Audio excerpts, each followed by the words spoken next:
میت کو پڑھ کر بخشنا۔ میری والدہ کا جنوری میں انتقال ہوا تھا، ہم ان کے لیے کیا کیا صدقہ جاریہ کر سکتے ہیں؟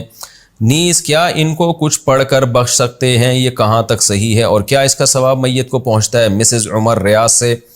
قرآن کی تلاوت وغیرہ پڑھ کے میت کو ثواب پہنچانا، جس کو ایصال ثواب کہتے ہیں، اس میں یہ اختلافی مسئلہ ہے۔ احناف کے ہاں یہ جائز ہے، بعض فقہا اس کی حقیقت کے قائل نہیں ہے۔ تو انسان کو ایک فقہ کو فالو کرنا چاہیے اور دوسرے فقہا کا بھی احترام کرنا چاہیے۔ اس کے دلائل کیا ہیں احناف کے، وہ میں کئی بار مسائل میں ریکارڈ کروا چکا ہوں، مضبوط دلائل ہیں۔ لیکن اتنی بات تو بہرحال ثابت ہے کہ اتفاقی چیز کیا ہے، وہ یہ ہے کہ پیسوں کا صدقہ کیا جائے۔ اس میں تمام فقہا کا اتفاق ہے کہ اس کا ثواب میت کو، جو بھی یعنی معتد بھی فقہا ہیں، جو ان کا اتفاق ہے کہ اگر آپ پیسے صدقہ کرتے ہیں یا کوئی کنواں کھدوا دیتے ہیں یا کوئی اور صدقہ جاریہ کا انتظام کرتے ہیں تو اس کا ثواب تو بہرحال یقینی پہنچتا ہے۔ اور حدیث میں بھی یہ چیز منصوص ہے۔ نبی صلی اللہ علیہ وسلم سے ایک صحابیہ نے پوچھا میں اپنی ماں کی طرف سے صدقہ کرنا چاہتی ہوں، افاتصدق عنہا ان امی توفیت عنی، میری ماں کا انتقال ہو گیا ہے، افاتصدق عنہا، کیا میں ان کی طرف سے صدقہ کروں؟ آپ نے فرمایا ہاں۔ تو اس لیے زیادہ فوکس جس چیز کو کرنا چاہیے وہ ہے پیسے صدقہ کریں اپنی والدہ کے لیے، اور کوئی مدرسہ بنا دیں، مسجد بنا دیں، یا مسجد میں تعاون کر دیں، یا مدرسے میں تعاون کر دیں، یا یتیم خانے میں تعاون کر دیں۔ اس طرح سے کوئی بھی صدقہ جاریہ ہو، یا ویسے ہی کوئی صدقہ کسی غریب کی مدد، اور دل میں نیت کر لیں کہ اس کا ثواب میری والدہ کو پہنچے، تو یہ انشاءاللہ آپ کی والدہ کو ثواب پہنچے گا۔ میں بھی دل سے دعا کرتا ہوں اللہ تعالیٰ آپ کی والدہ کی مغفرت فرمائے اور ان کے درجات کو بلند کرے۔ قرآن بخشنے کا طریقہ کیا ہے؟ قرآن مجید بخشنے کا صحیح طریقہ کیا ہے؟ کہتے ہیں کہ پہلے الحمد شریف پڑھے گا، پھر حمد و ثنا کرے گا، پھر تینوں قل پڑھے، پھر اس کے یہ کہے کہ اس کا ثواب ہمارے نبی صلی اللہ علیہ وسلم کو اور اس کے بعد حضرت آدم سے لے کر قیامت تک آنے والے تمام انسانوں کو پہنچائے، پھر آخر میں جس کے لیے قرآن پڑھا گیا اس کا نام لے کر بخش دے۔ کیا یہ طریقہ صحیح ہے آفرین انڈیا سے؟ دیکھیں، قرآن بخشنے کا کوئی مخصوص طریقہ صحابہ سے ثابت نہیں ہے، صرف اتنا ثابت ہے کہ نبی صلی اللہ علیہ وسلم نے صدقہ کرنے کا حکم دیا ایک صحابیہ کو کہ وہ اپنی ماں کے لیے صدقہ کریں۔ تو اس سے علماء نے استدلال کیا کہ صدقہ بھی ایک نیکی ہے، تو کوئی بھی نیکی کسی کے لیے بھی کی جا سکتی ہے۔ تو بہتر تو یہی ہے کہ جس چیز کا حدیث میں صراحتاً ذکر ہے اسی کو فالو کریں، یعنی صدقات و خیرات کیا کریں میت کے لیے۔ لیکن کوئی قرآن یا کوئی اور نیکی پڑھ کے بھی اگر ایصال ثواب کرنا چاہتے ہیں تو بھی ٹھیک ہے، اس کا کوئی خاص طریقہ نہیں ہے، بس دل میں نیت کر لیں کہ اللہ اس کا ثواب فلاں کو پہنچے۔ باقی یہ جو کہا جاتا ہے پہلے الحمد شریف پھر فلاں پھر یہ، اس کا کوئی ثبوت نہیں ہے۔ کوئی بھی نیکی کسی بھی طریقے سے کی جا سکتی ہے اور دل میں یہ دعا کی جا سکتی ہے اللہ اس کا ثواب فلاں کو پہنچا دے۔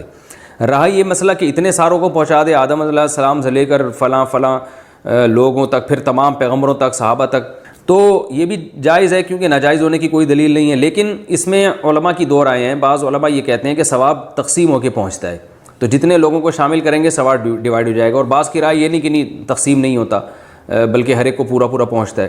تو ان میں سے کسی بھی مسلک پہ کوئی مضبوط قرآن و سنت سے دلیل کسی کے پاس نہیں ہے کہ اللہ کی رحمت سے امید کی جا سکتی ہے کہ اللہ سب کو سارا ہی ثواب پہنچا دیں، اللہ چاہیں تو ڈیوائیڈ کر کے پہنچا دیں۔ تو اس لیے کوئی ایسا خاص طریقہ نہیں ہے، جس طرح سے چاہیں کر لیں آپ۔ میرا جو اپنا معمول ہے، میں تو یہی کرتا ہوں کہ ایک تو صدقات و خیرات کو فوکس کرتا ہوں۔ جو میرا جو معمول ہے کہ جو میت کے لیے جو حدیث میں جو چیز منصوص ہے، جو متفق علیہ، اور اگر قرآن پڑھ کے کرنا چاہیں تو دل میں بس اتنی نیت کہ سورہ فاتحہ پڑھی یا کوئی بھی سورت پڑھ لی، اللہ اس کا ثواب فلاں کو پہنچے، تو سب طریقے ٹھیک ہیں۔ جنازے کے سامنے قرآن پڑھنے کی حقیقت۔ جنازے کے سامنے جو لوگ قرآن پڑھتے ہیں یا سورہ یاسین پڑھتے ہیں، کیا یہ عمل حدیث سے ثابت ہے یا بدعت ہے؟ عبدالصمد صاحب نے انڈیا سے پوچھا ہے۔ جنازے کے سامنے اسپیشل جنازے کی وجہ سے قرآن پڑھنا یا سورہ یاسین پڑھنا میرے علم میں ایسی کوئی حدیث نہیں ہے۔ تو اور جب تک جنازے کو نہلایا نہ گیا ہو تو اس کے سامنے تلاوت کرنے کو فقہا نے غلط لکھا ہے، ناجائز لکھا ہے۔ تو جب تک جنازے کو نہلایا نہ جائے تو پھر نہلانے کے بعد آپ اس کے سامنے قرآن پڑھ سکتے ہیں، لیکن کوئی سنت عمل نہیں ہے۔ ہوتا یہ ہے کہ جب جنازے کو نہلا کے لایا جاتا ہے، گھر میں رکھا جاتا ہے، تو جب تک یعنی نماز جنازہ کے لیے لوگ جمع نہیں ہوتے، میت کو گھر میں رکھا جاتا ہے، تو اس دوران علماء یہ کہتے ہیں کہ اس کے پاس بیٹھ کے قرآن کی تلاوت کریں۔ وہ اس لیے کہتے ہیں کہ ورنہ اگر تلاوت نہیں کریں گے تو ادھر ادھر کی فضول باتیں کرنا شروع کر دیں گے، لوگ غیبتیں بھی شروع کر دیتے ہیں۔ اب جنازہ رکھا ہوا ہے تو بہتر ہے نا کہ اللہ کو یاد کیا جائے، اللہ کا ذکر کیا جائے، آخرت کی یاد کو تازہ کیا جائے۔ تو علماء اس لیے کہتے ہیں کہ وہاں بیٹھ کے قرآن پڑھ لو، یا سورہ اخلاص پڑھ لو، سورہ یاسین پڑھ لو، کوئی بھی سورت پڑھ لو، تاکہ آپ فضول چیزوں میں اپنا ٹائم برباد نہ کریں، اس وجہ سے کہا جاتا ہے۔ اور اس میں پھر جنازے کی میت کے ایصال ثواب کی نیت بھی کی جا سکتی ہے، کیونکہ اس میں بہرحال فقہا کا اختلاف ہے کہ میت کے لیے قرآن پڑھنا جائز ہے یا نہیں ہے۔ اور صدقے کے بارے میں تو ہمیں حدیث ملتی ہے کہ آپ صلی اللہ علیہ وسلم سے صحابیہ نے پوچھا فاتصدق عنہا، میری ماں کا انتقال ہو گیا، میں صدقہ کروں؟ آپ نے فرمایا ہاں۔ تو جمہور علماء نے اس سے استدلال کیا کہ جب صدقہ بھی ایک نیکی ہے تو وہ نیکی پہنچائی جا سکتی ہے میت کو، تو اس میں ایک علامت بیان کی ہے کہ کوئی بھی نیک عمل پہنچایا جا سکتا ہے، تو قرآن کی تلاوت بھی نیک عمل ہے۔ بعض فقہا کہتے ہیں کہ نہیں، صدقہ تو جائز ہے کیونکہ حدیث میں صدقے کا ذکر ہے، تلاوت کا ذکر نہیں ہے، لہذا تلاوت جائز نہیں۔ تو اختلاف رائے ہے اس میں۔ بر صغیر میں چونکہ فقہ حنفی کو فالو کیا جاتا ہے، اور میری رائے میں فقہ حنفی کی دلیل بہت مضبوط ہے، کیونکہ احادیث میں آپ صلی اللہ علیہ وسلم نے ہمیشہ اصول یہ رہا ہے کہ جزئیے کے ضمن میں کلیات سکھائے جاتے ہیں۔ جیسے قرآن میں آتا ہے نا لا تقل لہما اف، ماں باپ کو اف مت کرو، تو یہ ایک مثال ہے، مطلب یہ کہ تکلیف نہ دو۔ تو اسی طرح جو حدیث میں آتا ہے صدقہ کر سکتے ہو میت کے لیے، تو ایک مثال ہے، مطلب یہ کہ کوئی بھی نیکی کی جا سکتی ہے۔ اور دوسری بات یہ کہ حنفیہ کا جو قول ہے نا، اس میں ذرا وسعت زیادہ ہے، اللہ کی رحمت کو آپ پھیلا دیتے ہیں کہ بھئی اگر میت کے لیے تلاوت بھی جائز ہونے کا ہم فتویٰ دیں گے تو اس سے اس بہانے لوگ تلاوت کریں گے، ثواب حاصل کریں گے، اور اللہ سے امید ہے کہ اللہ اس میت کو ثواب پہنچائے گا، تو اچھا ہے نا، اللہ کی رحمت سے اچھی امیدیں لگائیں۔ تو ویسے بھی شریعت کا مزاج ہے کہ جس چیز میں رحمت والا عنصر غالب ہو اس قول پہ آپ کو فتویٰ دینا چاہیے، یہ ہماری رائے ہے۔ اگر کوئی اس سے اختلاف کرتا ہے تو وہ اس کا اپنا مسئلہ ہے۔ تو اس لیے جنازے کے پاس قرآن پڑھنا الگ سے کوئی اس کی فضیلت ہمارے علم میں نہیں ہے حدیث میں، لیکن کہا اس لیے جاتا ہے کہ وہاں بیٹھ کے ادھر ادھر کی باتیں کرنے سے بہتر ہے کہ آپ قرآن پڑھ لیں۔ البتہ قرآن خوانی میت کے لیے یہ جائز نہیں ہے، کیونکہ قرآن خوانی کو کہتے ہیں کہ لوگوں کو قرآن پڑھنے کے لیے جمع کرنا۔ تو قرآن پڑھنے کے لیے جو جمع ہے نا، تو اجتماعی عمل کے لیے ثبوت ضروری ہے، یہ خوب ذہن میں رکھیں۔ جیسے آپ اپنے طور پر 2 نفل کبھی بھی پڑھ لیں جائز ہے، لیکن اگر آپ لاؤڈ سپیکر میں اعلان کرتے ہو یا کارڈ چھپواتے ہو یا منادی کراتے ہو آؤ میں اشراق کے 2 نوافل پڑھ رہا ہوں، تمام حضرات سے گزارش ہے کہ مسجد میں آ جائیں، اب یہ اجتماعی عمل بن گیا، یہ بدعت ہو جائے گا۔ تو اجتماع کے لیے آپ کو دلیل کی ضرورت ہے، اس لیے علماء کہتے ہیں کہ اجتماعی قرآن خوانی یہ بدعت عمل ہے، کیونکہ یہ ایصال ثواب کے لیے آپ ایک عبادت کر رہے ہیں، اور اجتماعی سطح پہ تو ہمیں نہیں ملتا کہ صحابہ کرام میں کہیں کسی نے کبھی اجتماع کیا ہو۔ حضرت ابو بکر کا انتقال ہوا، کہیں نہیں ملتا کہ حضرت عمر نے تمبو لگایا ہو اور سب لوگوں کو جمع کر کے ان کی قرآن خوانی کی ہو۔ حضرت عمر کی شہادت ہوئی تو کہیں نہیں ملتا کہ حضرت عثمان نے ان کے لیے قرآن خوانی کی ہو، یہ ثابت نہیں ہے، اور اس پر علماء کے فتاوی بھی موجود ہیں۔ البتہ برکت کے لیے قرآن خوانی ایک الگ چیز ہے، برکت کے لیے یعنی مکان دکان کی برکت میں جو قرآن خوانی ہے وہ عبادت نہیں ہے، وہ از قبیل رقیہ ہے، رقیہ دم، تو اس کے لیے ثبوت کی ضرورت نہیں ہے۔ لیکن بہرحال بعض علماء اس کو بھی بدعت اس لیے کہتے ہیں، بدعت تو نہیں، یعنی بدعت کی تائید کا ذریعہ بنتی ہے۔ تو بعض علماء کہتے ہیں کہ اس زمانے میں برکت کے لیے بھی قرآن خوانی نہیں کرنی چاہیے، بلکہ برکت کے لیے گھر کے اپنے لوگ مل کے قرآن پڑھ لیں یا نماز پڑھ لیں یا دعا مانگ لیں۔ لیکن بہرحال اگر کوئی برکت کے لیے قرآن خوانی کرواتا بھی ہے تو اس کی بہرحال گنجائش موجود ہے، احتیاط اسی میں ہے کہ اس کو ترک کیا جائے، کیونکہ لوگ ایصال ثواب اور برکت والی قرآن خوانی میں فرق محسوس نہیں کرتے، تو وہ دونوں کو ایک ہی سمجھتے ہیں، اس سے پھر بدعت کی تائید ہوتی ہے۔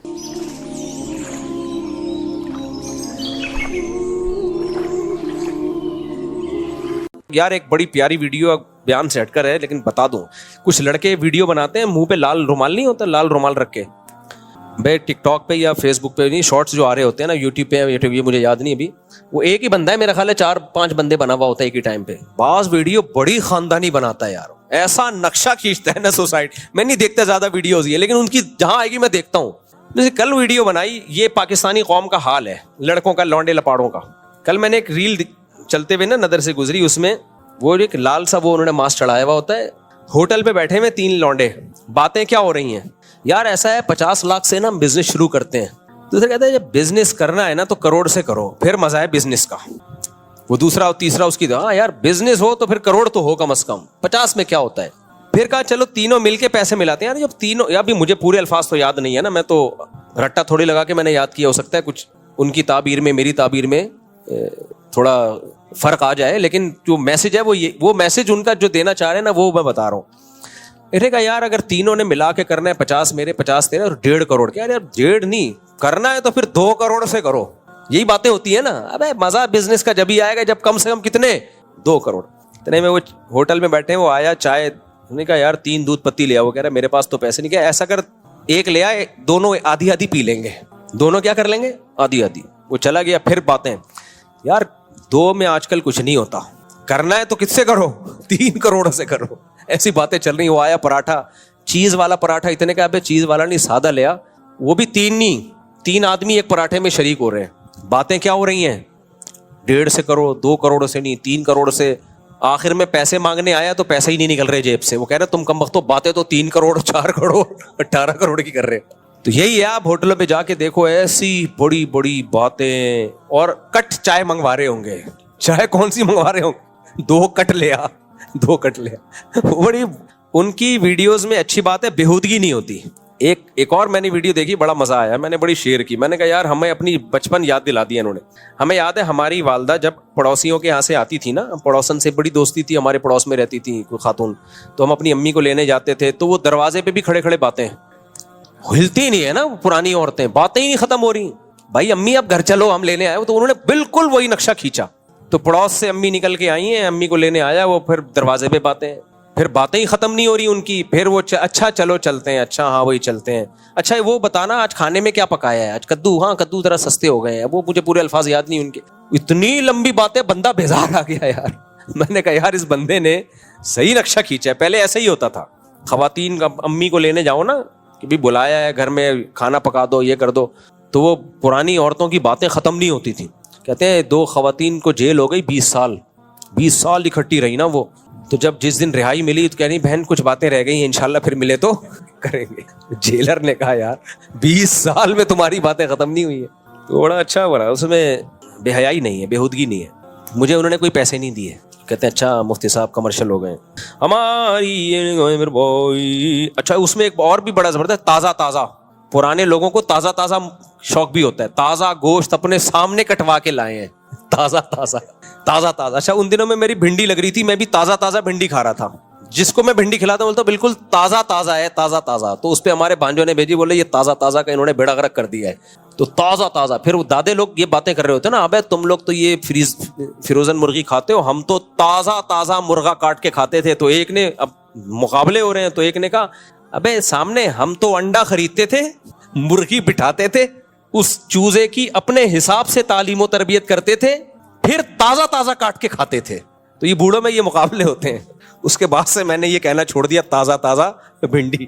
لیکن ہماری بھنڈی آرگینک تھی, وہ واقعی تازہ تھی. اچھا میرے بھائی, بیماری کا علاج اللہ کی طرف سے, اس پر یقین کرنا ضروری ہے. وہ کافر ہو جائے گا, مجبوری ہے یار, قریب کا ہے, افسوس ہو رہا ہے.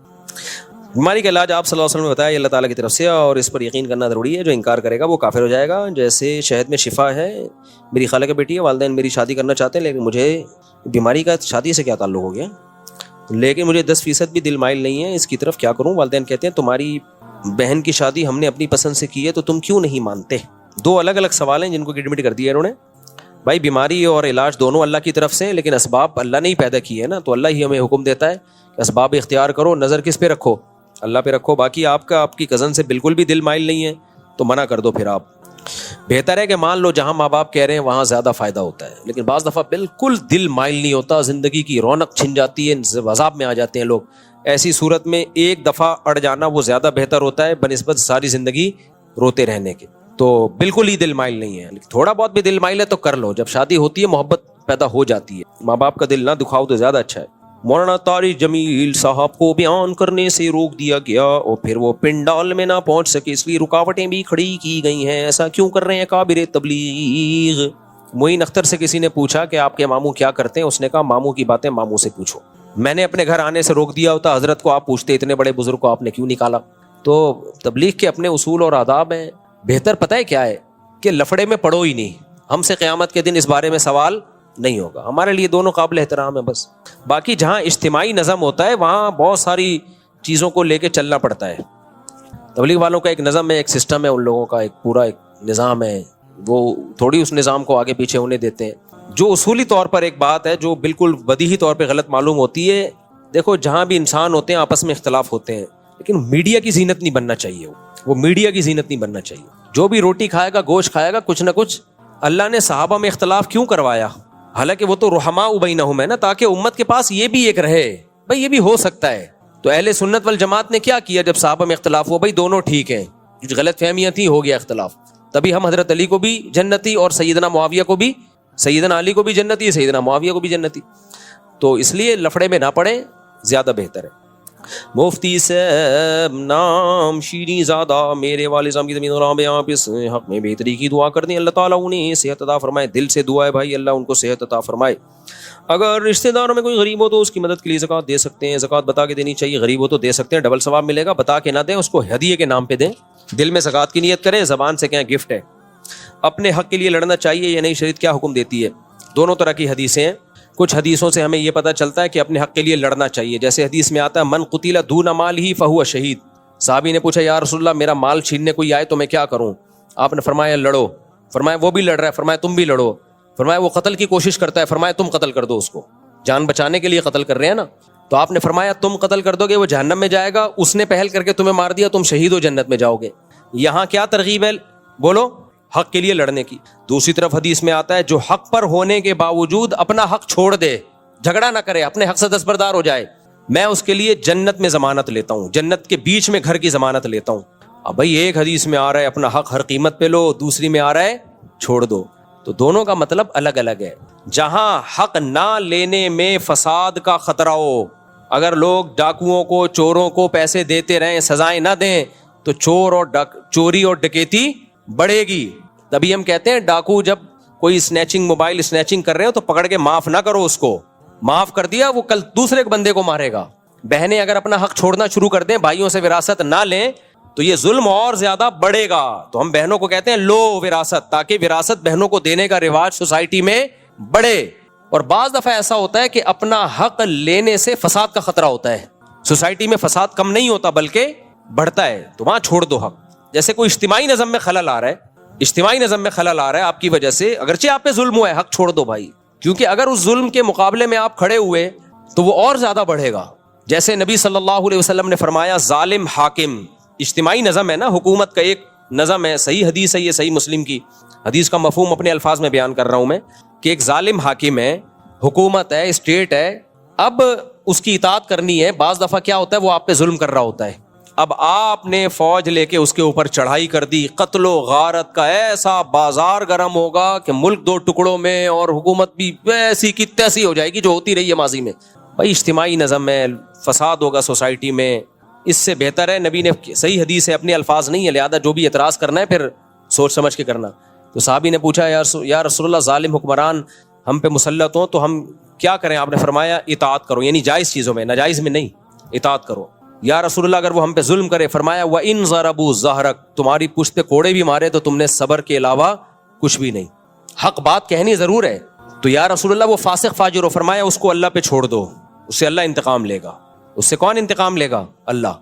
وجہ کیا ہے؟ ایک اجتماعی نظم ہے بھائی, اس میں اگر آپ نے یہ کام شروع کر دیا تو سارا سسٹم ہی خراب ہو جائے گا. وہاں اپنے حق کو چھوڑ کے اللہ سے حق مانگو اپنا. آپ تبلیغ جماعت میں نکلے ہوئے ہو, آپ کا حق ہے کہ امیر صاحب 2 دن ہو گئے کدو کھلاتے ہوئے, آج گوشت کھلا دو, ہم اتنے غریب لوگوں کی جماعت نہیں ہے, آج گوشت کھلا دو. حق بنتا ہے کہ نہیں بنتا؟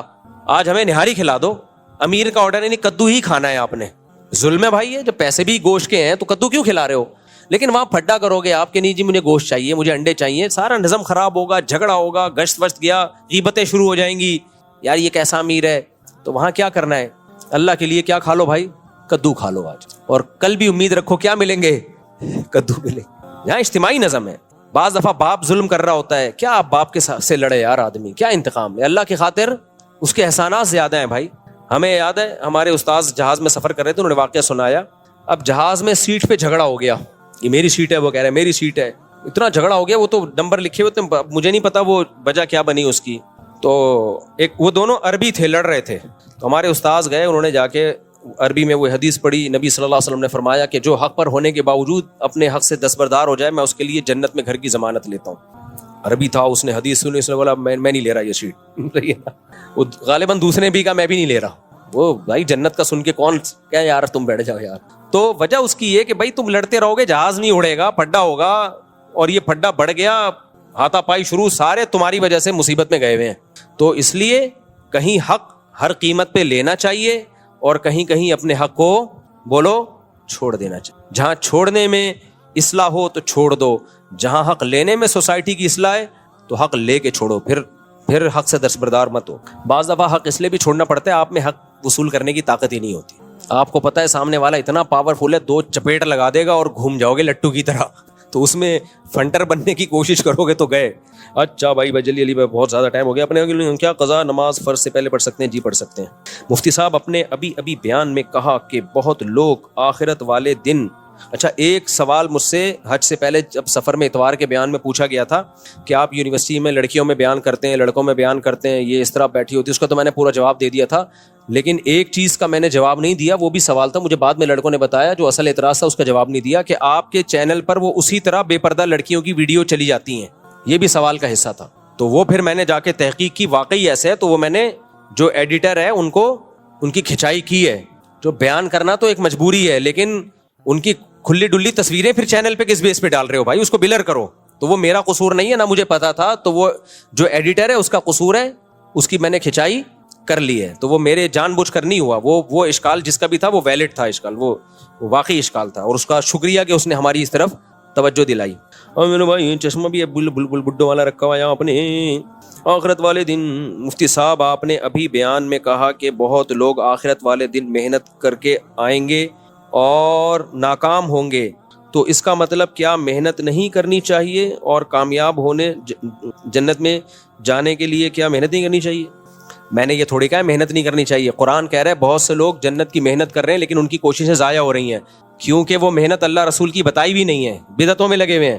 یہ مطلب نہیں ہے کہ محنت نہیں کرو گے تو جنت میں چلے جاؤ گے. محنت کرو, لیکن محنت کا زاویہ صحیح ہونا چاہیے. قرآن اب دیکھو, ایک آدمی روزے رکھتا ہے, مغرب سے پہلے نیت کرتا ہے روزے کی اور اگلے دن 12 بجے افطار کرتا ہے, اور ایک صبح صادق کے وقت نیت کرتا ہے اور افطار میں افطار کرتا ہے. محنت دوسرے والے کی زیادہ ہے یا پہلے والے کی؟ پہلے والے کی محنت ڈبل ہے, ثواب دھیلے گا نہیں ہے, کیونکہ روزے کا ٹائم رات ہے ہی نہیں. روزے کا ٹائم صبح صادق سے لے کے غروب آفتاب ہے. آپ نے 24 گھنٹے کا روزہ رکھ لیا بے وقت. ایک آدمی فجر میں 2 رکعت پڑھتا ہے اور 4 سجدے کرتا ہے, دوسرا آدمی فجر کی 8 رکعتیں پڑھتا ہے اور 16 سجدے کرتا ہے. محنت کس کی زیادہ ہے؟ دوسرے کی. ثواب ٹکے گا نہیں ہے, بلکہ نماز واجب الاعادہ ہے, الٹا گناہ ہوا. تو تھوڑی محنت ہو, صحیح سمت میں ہو, اس کا ثواب ملے گا. اخپل طریقے سے محنت ہو رہی ہے, اپنی طرف سے محنت پہ محنت ہوئی جا رہی ہے, اس کا دینے کا ثواب نہیں ہے. جیسے میں نے بتایا تھا احرام میں میلا کچیلا حاجی اللہ کو پسند ہے, لیکن آپ کیچڑ میں جا کے لت پت ہو رہے ہو احرام میں کہ میلا کچیلا پسند ہے. اب پسند نہیں ہے. صحیح ہے نا, جو اللہ کی طرف سے میل کچیلا آ گیا وہ والا میلا کچیلا, وہ اللہ کی, اس کی نسبت کس کی طرف ہوگی؟ اللہ کی طرف. مصیبتوں پہ صبر کرنا فرض ہے, لیکن آپ نے اپنے آپ کو مصیبت میں ڈالا, رات کو لاکر کھلا چھوڑ دیا, ڈاکوؤں کو پاسورڈ بتا دیا کہ چوری ہوں گے میں صبر کروں گا, اب ثواب نہیں ہے. شد عقالہ وتوکل علی اللہ, نبی نے فرمایا اونٹ کو پہلے رسی سے باندھو, نگرانی کرو, پھر چوری ہو گیا تو پھر ثواب ملے گا. اونٹ ہی رسی سے نہیں بندھا ہوا تھا, پھر چوری ہوئی تھوڑی, پھر تو آپ کی حماقت کا آپ کو گناہ ملے گا. میں چاہتا ہوں جلدی مختصر جواب دوں, لیکن پھر لمبا بہت جلدی. میرے دوست کہنے میں دوسری شہر سے سامان منگوایا, پھر جلدی میں سے پڑھنا پڑتا ہے, کیا کریں, اس میں اپنا کمیشن بھی رکھا, لیکن اصل رقم تو اس کو نہیں بتائیں, سامان اپنے پاس رکھ کر پہنچائیں, اس سے ایڈوانس بھی لے گا, اور سامان نہ ملے تو میرا نقصان کم ہو. جب سامان اس سے پہنچ گیا تو اس نے پوری رقم مجھے دے دی, میں سے کمیشن وصول تو نہیں ہے. سامان اپنے پاس رکھ کر پھر اس تک پہنچایا, اس سے 500 روپے ایڈوانس بھی لیا, اگر وہ سامان نہ لے تو میرا نقصان کم ہو. نہیں بھائی, یہ طریقہ جائز نہیں ہے. دوست نے جب اپنے لیے کوئی سامان آپ سے منگوایا تو آپ اس کے وکیل ہیں, وکیل بغیر بتائے کوئی معاوضہ نہیں لے سکتا. جب بھی آپ کسی سے معاوضہ لیں گے تو ایگریمنٹ ہوگا اس کا, وہ معاوضہ بھی طے ہوگا. ایسا ہی ہے جیسے میں جا رہا ہوں بائک پہ, آپ نے مجھ سے لفٹ مانگی, مفتی صاحب مجھے بھی انڈا موڑ اتار دیں, میں گیا, میں نے کہا نکال 50 روپے. آپ کہیں گے کس بات کے؟ میں کہوں بھائی میں نے آپ کو سواری دی ہے, تو آپ کہو گے بھائی اس کے لیے پہلے سے ایگریمنٹ ہوتا ہے اور پیسے طے ہوتے ہیں, تو اس لیے آپ سے کسی دوست نے کچھ منگوایا تو آپ اس پہ کوئی کمیشن نہیں لے سکتے. ہاں, جس کا سامان اس کو دے رہے اس سے کمیشن طے کر سکتے ہو کہ بھائی میں تیرا سامان بکوا رہا ہوں. 2 پارٹیاں ہوتی ہیں نا, ایک بیچنے والی ایک خریدنے والی. جس سے خرید رہے اس سے پہلے سے آپ ایگریمنٹ کر لو, بھائی میں تیرا سامان بکواؤں گا, اس کا اتنا کمیشن ہوگا میرا. اچھا میرے بھائی, یہ بھی ہو گیا میرے بھائی. مفتی صاحب میں دوسری شادی کرنا چاہتا ہوں اور اس کے لیے رشتے بھی تلاش کر رہا ہوں. اب مسئلہ یہ پوچھنا ہے کہ میں چونکہ موبائل پر ہی رابطہ کرتا ہوں رشتے والوں سے, تو پہلی بیگم وہ میسیجز دیکھ لیتی ہے اور ڈپریشن میں چلی جاتی ہے, تو کیا اس وجہ سے موبائل کا پاسورڈ بیگم سے چھپانا صحیح ہے؟ رشتے تلاش کرنے کا یہ طریقہ ہی ٹھیک نہیں ہے. ٹھرکی بن کے لڑکیوں کو یہ ریسرچ کرتے رہو, کیونکہ یہ تو پھر آپ کو ٹھرک کی عادت پڑے گی نا. اتنی لڑکیاں دیکھ رہے ہو فیس بک پہ ادھر ادھر, یہ تو بدنظری کا گناہ ملے گا. اس کا طریقہ یہ ہے کہ پہلے دماغ میں رکھو کہ کس طرح کے رشتہ چاہیے, پھر جہاں ایسا پتہ چلے ان کے والدین سے جا کے بات کرو, اور اگر آپ کا رابطہ لڑکی سے ہو جاتا ہے تو ایک دفعہ بات کر لو, بھائی میں آپ سے یہاں نکاح کا پیغام بھیجنا چاہتا ہوں, آپ سے شادی کرنا چاہتا ہوں, ہاں یا نا میں جواب دے دیں بس.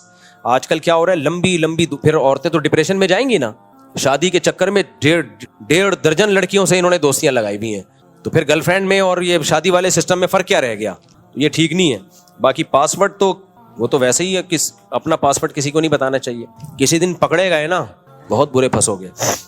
شریف آدمی تو نہیں پھنستا, لیکن آج کل شرافت مارکیٹ میں بہت کم چل رہی ہے. دوسرا, پاسورڈ اس لیے بھی نہیں بتانا چاہیے کہ آپ شریف ہوتے ہو, لیکن بعض دفعہ غلط فہمیاں پھیل جاتی ہیں. میں نے ایسے کیس دیکھے ہیں, کسی دوست نے لڑکی بن کے میسج بھیج دیا, آئی لو یو بول دیا, اور لڑکیوں والی آواز, مذاق کیا.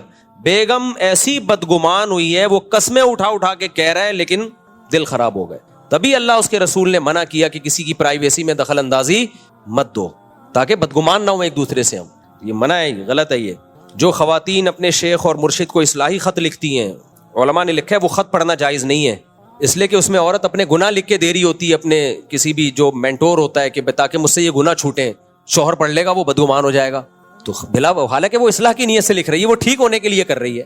تو اس لیے اللہ اس کے رسول کے جو احکامات ہیں, بھائی کسی کی پرائیویسی میں مت گھسو. میں لوگوں سے کہتا ہوں کہ آپ نے اپنے لڑکوں کو لیپ ٹاپ دیا ہوا, کمپیوٹر دیا ہوا, جا کے پرائیویسی میں مت گھسو. اپنے بیٹے کی بھی مت چیک کرو ہسٹری میں کیا ہے, بدگمانی پھیلے گی اس سے. لوگ کہتے ہیں اس سے تو ہو سکتا ہے وہ غلط یوز شروع کر دے. بھائی غلطی کا موقع نہ دو. آپ بولو بھائی آپ کو کمپیوٹر بند کمرے میں, الگ کمرے میں بیٹھ کے استعمال کرنے کی اجازت ہے ہی نہیں. یہ نظام بناؤ نا, کیوں دھاڑ دھاڑ کر کے دروازے توڑ توڑ کے گھستے ہو؟ بیٹے کی دل میں کیا عظمت, باپ بیٹے کی نظر ملانے کے قابل نہیں رہتے. انسان گناہ سے توبہ کر کے اللہ کو راضی کر لیتا ہے. مخلوق جب بدگمان ہوتی ہے وہ کبھی بھی خوش نہیں ہوتی, وہ ہمیشہ کہے گی یار یہ گندا آدمی ہے. کتنے بڑے سے بڑا گناہ ہو جائے نا, گڑ گڑا کے توبہ کرو, اللہ سب مٹا دے گا. اللہ کہے گا مان لیا بس تو نیک ہے. نہ ابا مانے گا, نہ اماں مانے گی, نہ بیوی مانے گی, نہ شوہر مانے گا, نہ پڑوسی مانیں گے, نہ دوست مانے گا. اس لیے اللہ کے سامنے تو سب گناہ بھی ہوتے ہیں, توبہ بھی ہوتی ہے.